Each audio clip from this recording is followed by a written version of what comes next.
কি থাম্বনেইল দেখে টাস্কি খেয়ে গেছো? ভাবছো কি যাতা বলছি? একদমই যাতা নয়। পড়াশোনা না করেও হওয়া সম্ভব ইংরেজির বস। চলো তোমাকে কিছু টিপস দেই। নাম্বার 1, ইংরেজি মেশাও তোমার পছন্দের জিনিসে। সেটা কিভাবে? ধরো তোমার মুভি দেখতে ভালো লাগে, ইংরেজি মুভি দেখো সাবটাইটেল সহ। যে ওয়ার্ডগুলো বুঝবে না দ্রুত দেখে নাও গুগল থেকে। গান শুনতে ভালোবাসো, শুনতে পারো ইংলিশ সং। আর সঙের মানে বুঝলে দেখবে সং ফিল করাটা মজাই আলাদা। নাম্বার 2, নিত্যদিনের কথায় দুই একটা নতুন নতুন ইংরেজি শব্দ মেশাও। দেখবে সবাই তাক লেগে গেছে, সাথে তোমারও শিখতে মন চাবে। নাম্বার 3, নিউজ পড়ার যদি অভ্যাস থাকে তবে নিউজটা পড়ো ইংরেজি। আর বই পড়তে ভালো লাগলে পড়বে ইংরেজি গল্পের বই।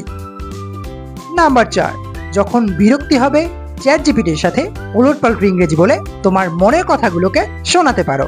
তার সঠিক ইংরেজি তোমার ভুল ইংরেজিগুলোকে সঠিক দিকে নিয়ে যাবে। এভাবেই শিখতে পারবে ছোট ছোট পরিসরে।